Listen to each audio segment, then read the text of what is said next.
समाज जवळजवळ 80 ते 90% मतदान करणार आहे।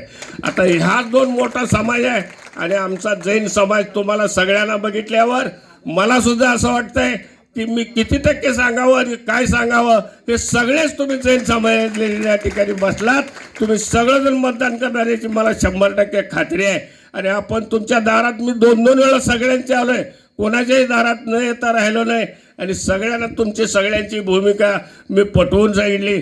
तर या गावामध्ये किती लीडनं निवडून यायचा हा विषय शिल्लक आहे। आता म्हणजे निवडून यायचा विषय अडचणीचा नाही, किती लीडनं निवडून यायचा हा विषय आहे। तर आपण सगळ्यांनी मिळून एक तुम्हाला कळकळीची आणि हात जोडून विनंती करणार आहे की त्या दिवशी तुमच्या घरातली, तुमच्या शेजारच्या घरातली कोण जर पुरुष कोण महिला परगावला गेले असतील तर तुम्ही आम्हाला सांगा, आम्ही त्या महिलांची आणि पुरुषांची आणायची व्यवस्था करतो। आणि या ठिकाणी असलेल्या तुम्ही सगळ्या महिलांनी ठरवा की शेजार पाजारच्या महिलांना सुद्धा सांगा, बाबा काय आमचं चुकलंय म्हणून आम्ही हाताला मतदान करायचं नाही, हे तुम्ही महिला तिथं शेजार पाजारांना बी विचारा की का बाबा करायचं नाही हाताला मतदान, चुकलंय कुठं हाताचं, काय झालंय सांग म्हणजे मी तुझ्या कमळाला मतदान करतो।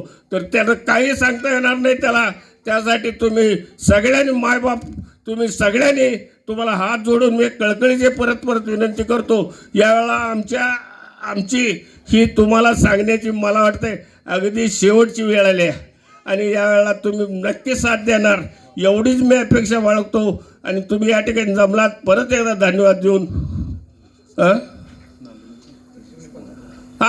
या ठिकाणी नांदीचा आपला सर्वांचा प्राणप्रिय असा हत्ती याला सरकारनं ताब्यात घेतले आणि तो कुठंतरी ठेवलाय काय माहीत नाही, पण हत्तीचा त्यांनी घेतलाय आणि त्याचा पाठपुरावा करण्यासाठी आम्ही लोकांनी करायला पाहिजे। आवळे साहेबांनी त्याचा पाठपुरावा केला आहे आणि तो हत्ती लवकरच परत येणार आहे। म्हणजे आपल्यासाठी किंवा आमच्या समाजासाठी सुद्धा हे लोक भयंकर धडपडतात याची आपल्याला सर्वाला जाणीव असू दे। आणि या ठिकाणी तुम्ही जमलात तर परत तुमचं अभिनंदन करतो। तुम्ही असंच पद्धतीनं 2 दिवस करा, 2च दिवस आहे, उद्या आणि परवाशी मतदान करून आला तर शेजाऱ्या आम्ही सांगा, तुमच्या घरातली बाहेर माणसं कुठं असतील त्यांना तुमच्या फोनवर निमंत्रण येत असतील तर तुम्ही बोलवा, तुमच्या फोननं निमंत्रण येत नसतील तर आम्ही गाड्या पाठवतो त्यांना, पण त्या गाड्या पाठवायला कुणाकडे जायचं आहे कुठं जायचं तेवढं पत्ता आम्हाला द्या, आम्ही त्या ठिकाणी जाऊन ते त्यांना घेऊन येतो। आणि एवढंच सांगून मी आपल्याला